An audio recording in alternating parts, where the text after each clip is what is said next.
So for today's video, maghimo ta og uling gamit ang papel. So grabe kakalat ang akong area kay gahimo mi og sa ko ang mga anak anang gitabangan ko nila. So gahumo lang ko og daghang papel anang gabi una and then paka ugma mo na ini tabo perte nang humuka. So amo lang siyang gimold, amo lang siyang nagimo-himo na mo siyang bola. So nakita na ko ni siya nga video guys sa TikTok, maskin pa sa Facebook, maskin pa sa YouTube, na daghan ang gahimo og uling aron lang makatipid. So sa kalisod sa panahon karon, dapat jud mao jud ni ang atong una-unahon una og ahat ang makatipid. Mas maayo man gyud do nakita mismo ang musga og unsa jud siya ka legit. Ha, kay base sa ako mga nakitang videos, okay man ang ilahang result. So kita nga gaya-gaya kinahanglan po nato awaton. And then ang unang gibuhat ana gibulad nako na ang mga uling gamit ang papel almost 2 days to 3 days na, so gahi na jud kay siya. And then ready na jud siya nga gamiton. So muna kong gamit atong mga miagi kahoy.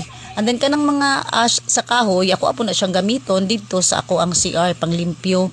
Ang mga hinis ang tawag. So ano operte kagahiag jud na ako ana siyang gikuarog pipila lang mga kuanong siguro pulo ra masiguro na siya kadagko nga bola. So mo na siya ang video ana aranjong kuruga kanang si Caleb. So gitabangan ko ni Caleb ano ko niya dong tarong nga dong ha kay basin og magkurog na malipong ang mulantaw dong kay kinahanglan jud tag honest review ani nga kuan video. So mas maayo man gyud guys og aha jud ta makatipid no. Ato jud na hang buhaton.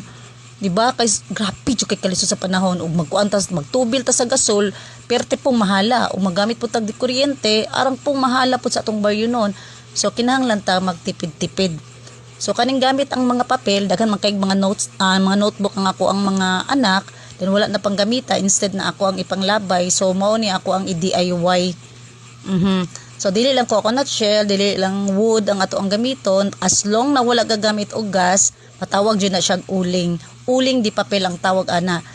Ako ang gigamit og blower Mini fan ang kong gigamit, so di na ta kinahanglan magtayhop-tayhop. Uy kay wala naman ta nakuan sa sinaunang panahon, na naman tay mini fan. Di mo na ko na siyang blower. So mo na siya ang result guys. So dili siya maghimol-mol. Sama bitaw sa kahoy nga once imong gamitong uling di ba grabe kay ka ash.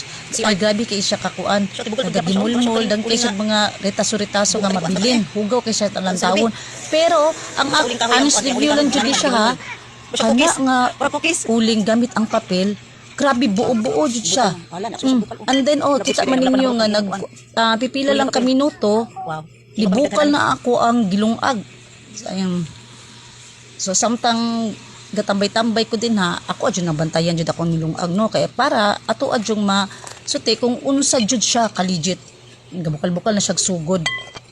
So tan-awan ninyo ang iyang resulta. Gamit lang ang papel. My goodness, good choice gyud nga wala na ko gipanglabay ang ako ang mga papel. So maghimo pa gyud ko anig more pa jud. Kaya wala man tayo gibuhat aning balay, so kinahanglan ta magguna-una jud og ahad jud ta makatipid. Ako ana siya gibluwiran ha. Ako ana siyang gikuanan. Tan-awan ninyo. Grabe wala jud siya makita ninyo nga mga dust. Wala siya makita ninyo nga mga abo-abo nga manglupad. Inana siya kanindot. Sus. Mayra po day nakakita jud ko nga video. Mayra po day giawat nako. So maghimo pa ko og daghan pa. Kuslan man summer, so dili kayo muulan, daghan jud tag mabuhat ani.